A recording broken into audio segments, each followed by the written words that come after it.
이제 시간이 되었으므로 묵도하심으로 수요 아침 예배를 드리도록 하겠습니다.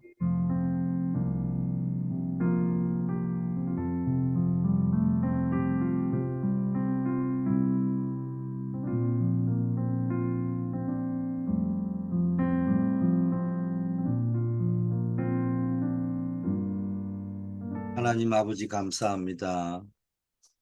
오늘 하루도 최고의 복된 하루가 되게 하시고 주와 동행하는 하루가 되게 하옵소서. 주의 은혜로 하루를 또 살아갑니다. 하나님 새 힘을 허락하여 주시고 우리가 있는 현장에서 그리스도의 정인으로 서게 하옵소서. 예수 그리스도 이름으로 기도드립니다. 아멘.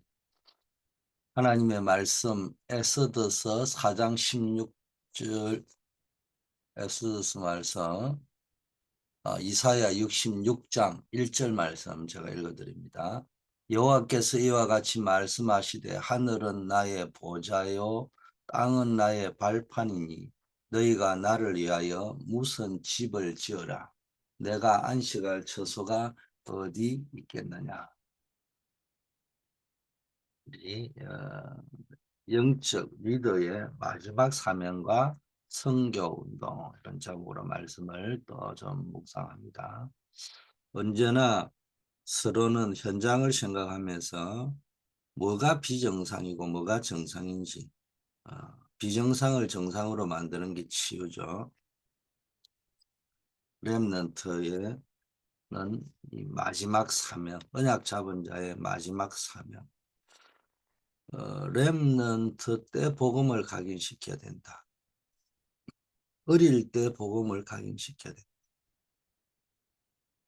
그래서 두 가지가 중요합니다. 어릴 때 놓쳐버리면은 사실은 다 놓치는 거예요. 두 번째, 어릴 때 복음, 다른 게 들어가기 전에 복음부터 각인시켜야 된다. 렘넌트 때 듣지 않으면 늦기 때문에 마지막 기회라는 거예요. 또 마지막 기회인가 동시에 렘넌트에게 메시지가 각인되면은 뿌리 체질이 되기 때문에 영원한 기회가 될 수도 있는 겁니다. 그래서 렘넌트가 지금 준비해야 될 것이 있습니다. 어, 하나님이 가장 원하시는 선교 운동을 어떻게 할 것인가. 그래서 모든 렘넌트는 앞으로 자신이 선교할 나라의 언어를 공부해야 된다. 선교사가 된 후에 그 나라에 가서 언어를 배우면 늦다. 그래서 풀타임 선교사로 가든 또는 전문인 선교사로 있든 이중 언어를 한 개씩은 준비를 해야 된다. 선교사로 가기 전에 언어를 배우고 어, 어릴 때 적어도 중학생 때부터 어, 언어 공부를 시작을 해야 된다. 이런 메시지가 리더 수련회에 나왔습니다. 그 나라의 언어를 능통하게 할 수 있는 렘넌트가 있어야 한다. 이 선교 현장을 이렇게 다녀보면은 아주 귀한 분들이 있어요. 어, 하나님이 예배하셨는지 영어도 할 줄 알고 한국어도 할 줄 알고 스페인어도 할 줄 아는 사람이 준비되어 있는 사람이 때로는 있을 때가 있단 말이에요. 보면 참 언어라는 것이 단순한 언어의 능력 또 그걸 가지고 월급 받아 먹는 뭐 성공한 어떤 직장인 모습도 상상할 수 있겠지만 더 중요한 것은 언어는 성교하고도 직결될 수 있는 것이구나.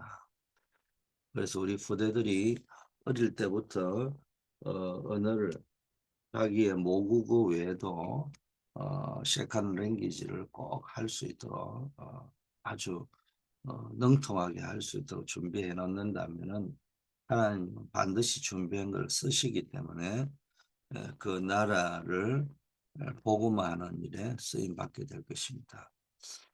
그리고 현지에 있는 렘넌트와 사명자와 연결되어야 됩니다. 특히 본격적으로 TCK들과 연결되어야 됩니다. 하나님은 요셉을 17살에 모세는 더 어릴 때 애굽에 보내 애굽의 문화를 배우고 실력을 갖추게 하셨습니다. 모든 렘넌트는 237과 소통해야 됩니다. 앞으로는 237 시대이기 때문에 이 237과 소통되는 시스템을 우리가 만들어야 된다. 그래서 앞으로 그러려면 우리 렘넌트 세대를 좀 활용을 해야 되고 237 시스템을 구축할 수 있는 사람들이 많이 일어나야 되고 그런 사람을 일꾼으로 좀 세워야 된다. 이런 전제가 생길 수밖에 없습니다. 자, 그래서 우리 후대 사역 하시는 분들은 단순한 사역이 아니고 복음 어릴 때부터 복음도 각인시켜야 되겠지만은 둘째는 언어 훈련을 좀 시킬 필요가 있다. 선교사로서의 단기 선교도 하지만 언어 준비를 그리고 이 사람들이 해외에 있는 237 TCK들과 연결할 수 있는 시스템들을 좀 만들어주고 해야 된다. 자, 237과 플랫폼, 랩넌트가 시대를 살리기 위해 237이 되는 것이 진정한 플랫폼이다. 237이 되려면 첫째는 복음 플랫폼, 복음이 준비돼야 되고 언어가 준비돼야 되고 네트워크, 그 TCK들 237에 있는 랩런트들과 서로 연결하고 사명자들과 연결할 수 있는 그것이 237 플랫폼이다. 그 뒤 연결 작업이 될 수 있도록 방향을 제시해 주고 이것이 이제 교사나 사명자가 할 것입니다. 그래서 우리가 237 플랫폼망을 어떻게 만들 것인지 우리가 좀 한번 머리를 맞대고 기도하면서 한번 찾아보는 겁니다. 자, 이 플랫폼이 없으면 노예나 포로로 가든지 속국되어서 끌려가서 강제로 237을 해야 된다. 나를 제가 어릴 때부터 들었던 이야기가 강제로 끌려가서 선교할 필요가 없다. 매 맞고 하나님의 뜻을 이룰 필요는 없다. 언제나 자원해서 자발적으로 하나님의 뜻을 찾는 것이 지혜로운 사람이다. 이런 이야기를 많이 들었어요. 그래서 하나님의 뜻은 237과 관계에 있기 때문에 우리가 모든 사업을 하든 인생을 살아갈 때 237과 연결되어집니다. 그게 자동적으로 플랫폼이 되는 겁니다. 5천 종족 살리는 파수망대. 그 237 국가 안에 5천 종족이 있어요. 5천 종족을 모르면 절대로 노예제도, 포로제도, 속국제도를 없앨 수가 없습니다. 5천 종족을 살리는 것이 진정한 파수망대다.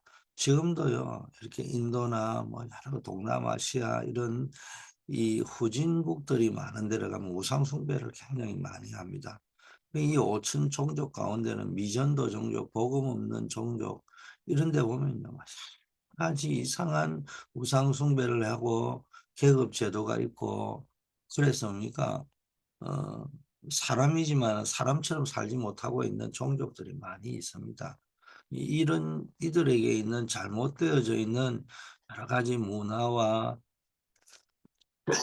제도를 바꾸어 줄 수 있는 것은 복음밖에 없어요. 그게 파수망대가 되는 겁니다. 우리나라도 보세요. 복음이 들어와서 이승만 대통령이 기독교 입국론을 가지고 미국을 보니까 미국이 잘 사는 이유는 기독교 국가였구나. 그래서 그 기독교 입국론에 근거해서 나라를 만들려고 한 겁니다.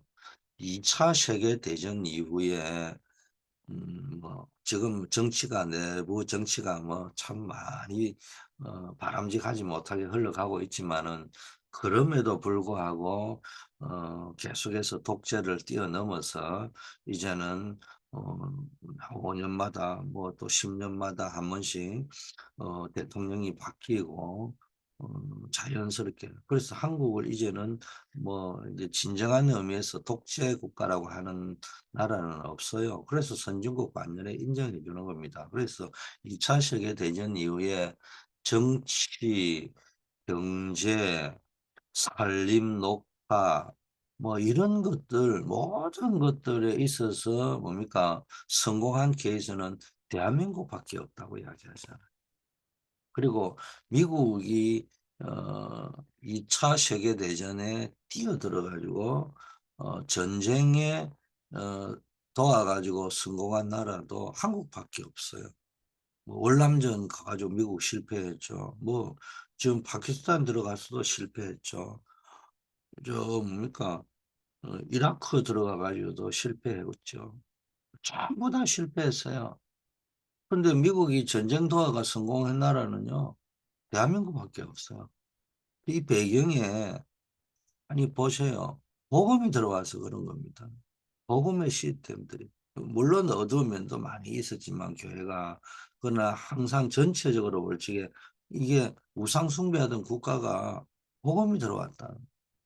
그러니까네 그 조선시대의 그 봉건주의 사상이 남아 있었고 그런 이상한 제도들이 뭡니까? 많이 타파되었잖아요. 그런 복음이 들어가 빛이 비춰버리면요. 이런 어두운 제도들이 물러가게 되는 겁니다. 자, 세 가지 씁니까? 안테나. 렘넌트가 237 5천 종족을 불러서 영적 서밋, 기능 서밋, 문화 서밋이 되도록 변화시켜야 합니다. 이 세 가지 서밋이 되어야 진정한 소통인 안테나가 되는 것이다. 그래서 우리가 불러서 그들을 영적 서밋, 기능 서밋, 문화 서밋이 되도록 변화시키고 도와줄 수 있는 능력이 있어야 됩니다. 능력이라면 경제적 능력, 부르려면 돈이 필요해요. 그런 능력을 우리 믿음과 능력을 교회가 가져야 되고 교회가 가진다는 말은 중직자, 산업인, 렘넌트들이 이런 힘이 있어야 된다는 이야기고요. 두 번째는 그런 팀이 있어야 됩니다. 그래서 그들이 오면은 여러 가지 영적 서밋, 기능 서밋, 문화 서밋의 인턴십이나 뭘 이런 것들을 해줄 수 있는 전문인들이 준비되어져야 된다.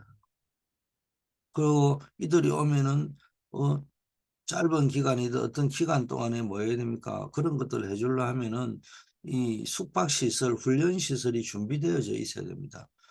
그래서 제가 지금 막 건축을 놓고 기도하고 있는 거는 단순한 예배당을 크게 하려고 하는 그걸 기도하고 있는 게 아니에요. 지금 많은 숙박을 시키고 뭡니까? 최소한 3, 40명은 숙박을 시키고 그래서 우리가 뭐 200명, 300명을 숙박시킬 필요는 없지만은 그래도 한 50명 정도는 동시에 숙박을 시키고 훈련시킬 수 있는 그리고 가장 무난한 거는 100명 정도는 숙박을 겸해서 훈련을 시킬 수 있는 RUTC가 준비가 되어져야 된다.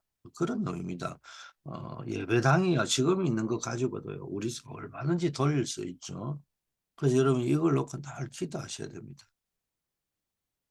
그래서 이 세 가지 플랫폼, 파수망대, 안테나 이 세 가지가 소통이 되어야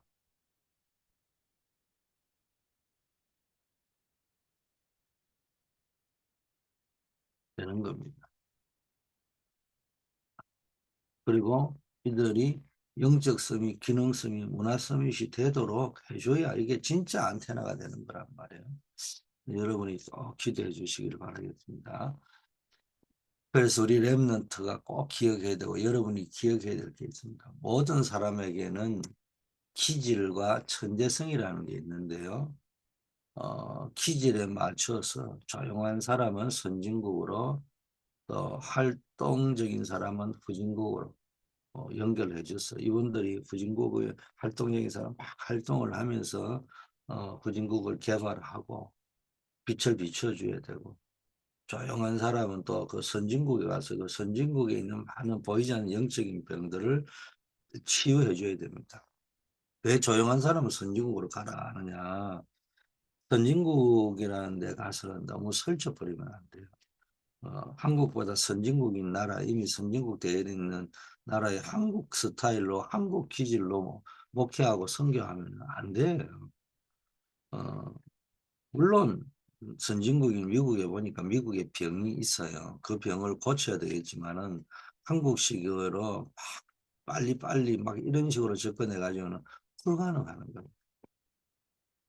후진국에는 활동적인 사람이 가야 되는 거는 그 역동적인 변화를 주지 않으면 안 되기 때문에 이런 것들을 좀 보고 우리 부대들을 선교지로 연결하고 파송해야 된다. 자, 우리 강단을 좀 보면은 보배로운 믿음 시리즈가 베드로후서에 나오고 이번 마지막 네 번째 시리즈였어요. 그래서 우리의 믿음이 늘 보배로운 믿음이 되고 우리는 하나님의 사람이기 때문에 하나님의 사람답게 살아가야 돼요. 하나님의 사람다운 세계관, 가치관, 인생관, 우선순위가 있어야 됩니다. 이 마지막 네 번째 시리즈는 종말의 시간표, 개인 종말과 시대 종말. 시대 종말은 다른 말로 하면 지구 종말이죠. 지구 종말의 시간표를 알고 이 말은 몇 년, 몇 월, 며칠을 아는 것이 아니고 반드시 성취된다는 것을 알아야 된다는 거예요. 그리고 그 날을 내가 주님 앞에 서는 개인 종말이든 지구 시대 종말이든 언제는 우리는 반드시 주님 앞에 서야 되기 때문에 그 날을 사모한다는 말은 기다린다는 말이에요. 그 날을 진짜 사모하고 기다린다면은 우리가 어떻게 살아야 되는데 정말로 주의 날이 신부가 신랑을 기다리는 그런 신랑과 함께 결혼하는 그날을 사모하고 기다린다면은 어떻게 살아야 될 것인가? 모든 지금까지 방종을 스톱하고 새롭게 갱신해야 안 되겠습니까? 말세를 사는 자들이 잊지 말아야 할 것이 착각하고 오해하지 말아야 될 것 두 번째를 이야기했잖아요. 두 번째 대지가 말세를 사는 자들이 잊지 말아야 될 것. 착각하지 말고 오해하지 말아야 될 것은 주님의 시간표를 잘 봐야 돼요. 주께서는 하루가 천년 같고 천년이 하루 같다. 하나님의 시간표, 우리의 시간표가 다르다. 제가 그런 이야기 했죠. 카이로스, 기회의 시간표. 하나님이 그 시간이라는 거예요. 더 타임 테이블이라는 거예요. 하나님은 카이로스 매일 1초 우리가 그냥 매일 1초를 잠자기도 하고 아무 생각 없이 보내고 막 이래 하니까 어, 하나님도 그런 줄 우리가 알고 있는 게 하나님은 항상 1초 1초가 분명한 목적과 이유를 가지고 움직이고 있다. 하나님이 시간표를 움직이는 것은 마태복음 24장 14절에 모든 사람이 구원 얻고 모든 민족에게 복음이 전파된 후에야 끝이 오리라고 했기 때문에 그 시간표에 맞추어서 카이로스의 시간표가 착착착착 돌아가고 있습니다.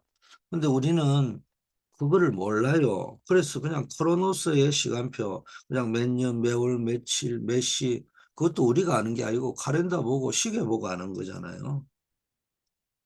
우리는 카렌다가 없고 시계가 없으면은 인간이 끊임없이 시간표를 알기 위해서 개발한 게 카렌다고 시계인데 그 위대한 발명품입니다.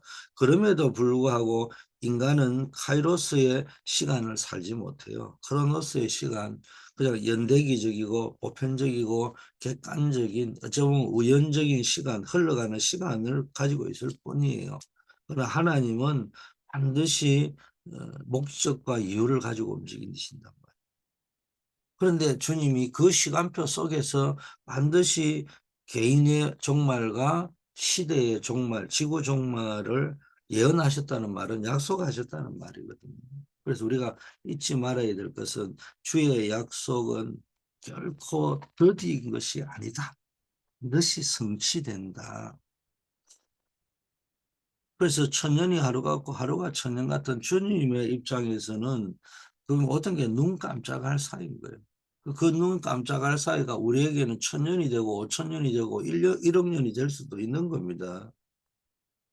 그걸 보고 더디다고 생각하면 안 된다고 오해를 하면 안 돼. 착각을 하면 안 돼. 중요한 거는 더디다는 것이 중요한 게 아니고 사람이 더디다 보면은 무디어지잖아요. 더디다 보면은 무디어져 가지고 뭐 재림의 약속이 지금 2000년 했는데도 이루어지지 않은 거 보면은 그 사람 괜히 낭설인가 봐. 근데 지금 시대는 계속 발전하는데 과연 그런 일이 일어날까? 사람들은 자꾸 무디어져 버린다는 거예요. 쉽게 말하면 농담으로 여기게 된다는 거예요. 그러다가 어느 날 노아 홍수 사건이 벌어졌고 소돔과 고모라 재앙이 임할 때 농담으로 여겼잖아요. 롯의 사위가. 그 평상시에 롯이 농담으로 여겼다는 거예요. 우리가 결코 주의 약속을 농담으로 여기면 안 된다 이런 말이에요. 베드로후서 3장 9절에는 하나님은 오래 참으시는 거예요. 왜 우리에게 2000년이나 될 정도로 약속이 더딘 것처럼 보이느냐? 하나님은 아무도 멸망치 않기를 원하기 때문에 오래 참으시는 거예요. 그래서 한 명이라도 더 구원받기를 원하시는 거예요. 그러나 제약이 관영하면은 그냥 두실 수가 없는 거란 말이에요. 그래서 하나님의 기준은 관영이라는 단어거든요. 이게 찰랑찰랑 물이 넘쳐가지고 한 흘러내리는 단계, 그게 관영이라는 거예요. 그 제약이 하나님의 리미테이션, 마지노선을 넘어서 한참 흘러내리고 있으면은 그 상태가 지금 네피림 상태였다는 거예요. 지금은요, 주의 날을 사모하고는 주님을 기다리는 신랑을 기다리는 신부의 자세가 아니에요. 요즘 시대 보세요. 훨씬 그게 아주 자랑스럽게 이야기합니다. 그리고 요즘 뭐 젊은 아가씨들이 이 드라마나 드라마가 앞서가지만 드라마가 보면 곧 바로 그렇게 살아가거든요. 그 보면 뭐 합니까? 그냥 뭐 아가씨들이 막뭐 처녀 시절부터 남자들하고 날 여간에 가고 막 그래 했는데 결혼하면서도요 그걸 자랑스럽게 신랑한테 이야기하고 이런 드라마들이 계속 나오고 있단 말이에요. 그 말은 뭡니까? 지금 시대가 그런 시대가 되어버렸어요. 그러다 보니까 우리가 무뎌져 가지고요. 신랑이 지금 뭐 제가 음? 신랑을 기다리는 신부의 마음의 자세로 기다려야 된다. 이 말이 완전히 이 호랑이 담배 피우던 꼰대가 하는 이야기로 들릴 수도 있습니다. 우리 후대들에게는. 시대가 그렇게 흘러가고 있으니까. 이 표현도 안 맞는 것처럼 들린단 말이에요. 이런 시대가 지금 이 마지막 때입니다. 이때 우리 어디 후대들만 그렇게 했습니까? 나도 모르게 연세 많은 우리도 의미상 우리의 과거의 추억이 신랑을 기다리고 결혼날을 기다리는 신부 단장하고 있는 그런 모습을 상상할 뿐이지 실제 우리의 삶도 요즘 세대의 세태와 같이 전혀 주님이 언제 오시겠냐 농담으로 여기고 더디게 여기고 아무 준비도 안 하고 기대도 안 하고 마음대로 방종하고 지 마음대로 지신각으로 그게 창세기 6장 시대입니다. 창세기 3장, 6장, 11장의 흐름 속에 우리가 살아간다면은 결국은 재앙을 맞이할 수밖에 없고 우리가 플랫폼 파수망대 안테나 복음의 플랫폼 파수망대 안테나를 준비하지 아니하면은 결국은 재앙이 옵니다. 우리 후대에게 어릴 때부터 복음 강의시키고 그렇게 해서 그들이 237의 플랫폼 파수망대 안테나로 만들지 못하면 소돔 고모라에 뭡니까? 의인 10명이 없어가지고 멸망했잖아요. 우리가 완벽하게 세계복음화는 못하더라도 하나님이 보시고 멸망시키지 않을 정도는 우리가 준비를 시켜야 안 되겠습니까? 재앙 속에 빠지지 않도록 준비시켜야 안 되겠습니까? 그런 자세로 우리의 사명 감당하고 선교운동의 주역이 되어야 될 줄 믿습니다. 아버지 하나님 감사합니다. 우리 워싱턴 초대교회를 통해서 특별히 새벽에 기도하는 이분들을 통해서 렘넌트 선교운동이 일어나게 하옵소서.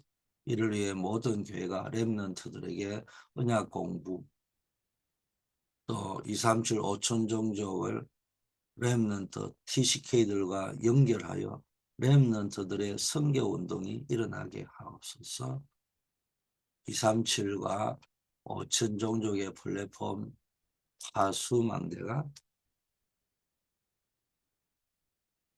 안테나가 세워지는 역사가 있게 하옵소서. 이 마지막 때 모든 민족에게 복음이 증거되고 난 이후에 끝이 온다고 했습니다. 하나님의 시간표는 지금도 모든 사람이 구원 얻기를 바라시고 그래서 오래 참으신다고 했습니다. 이 마지막 때를 살아갈 때 우리가 잘못된 시한부 종말론 같은 데 빠지지 말고 때를 얻든지 못 얻든지 생명의 복음을 전가하고 우리 후대를 복음으로 키워서 237 5천 종족 살리는 플랫폼 파수망대 안테나를 세워가게 하옵소서. 오늘 수요 예배가 있습니다.